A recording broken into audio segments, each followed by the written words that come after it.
My mother died suddenly, in her sleep, alone at home, of pneumonia, aged 79, in February 2016.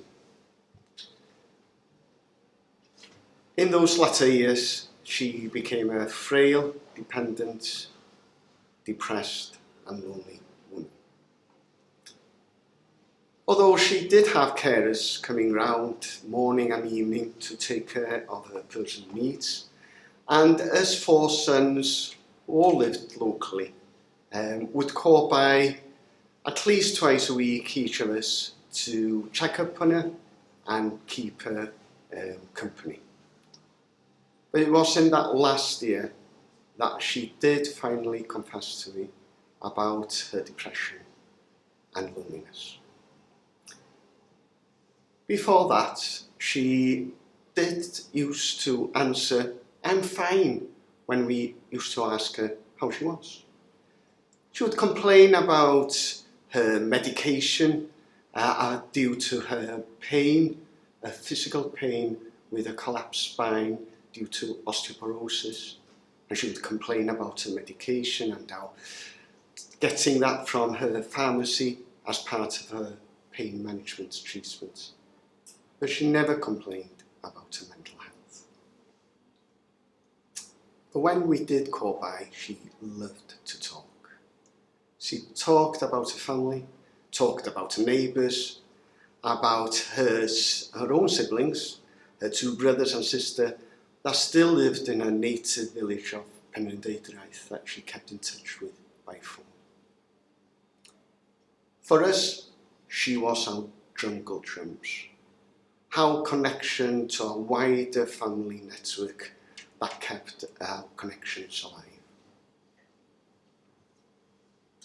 And now and again, she would still bring out that maternal finger to get her point and to tell us off. In her earlier years, she was a proud, confident person. She was opinionated, yes.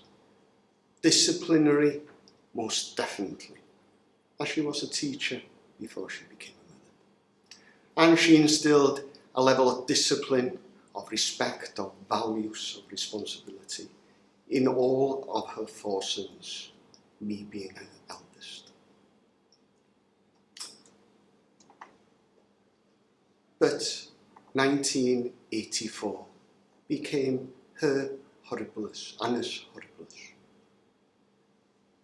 With me being away in college and our youngest brother still in the 3rd form of the local comprehensive, our father suddenly passed away from a massive heart attack at the tender age of 48.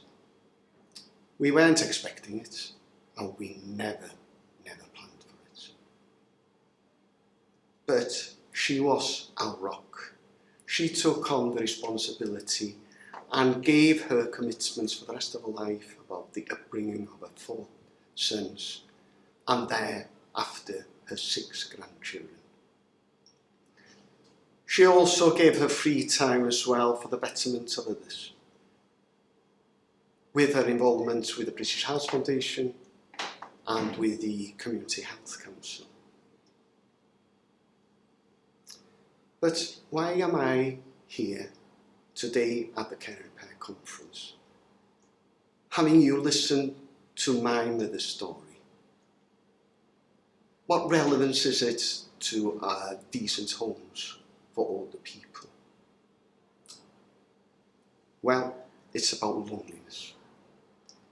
Loneliness is to become the major challenge for us all now and into the future. You are all aware of the challenges of an ageing population. And you all might relate to that elderly, vulnerable person, either through your work or your family connections. But over half of 75-year-olds live alone. 1.2 million people are with chronic loneliness across the UK at the moment, according to Age UK. And by 2025, that will have grown to 2 million people. Recent research has indicated that loneliness is worse than smoking 15 cigarettes a day, worse than obesity. You are more likely to suffer from dementia, heart disease and depression. And with loneliness, you are more likely to have an early death by 29%. So loneliness is a real killer. So my ask of you today is to think of how you can spend 5 minutes of your time when you do visit a client or a relative to actually listen. Listen to their story, listen to their gossip, listen to their gripes. You might learn a bit more about the person from listening rather than just asking questions. You might identify a lonely person who's suffering and you might be able to help. Or you might have just given them a bit more comfort in listening. So let us all take positive steps to tackle loneliness.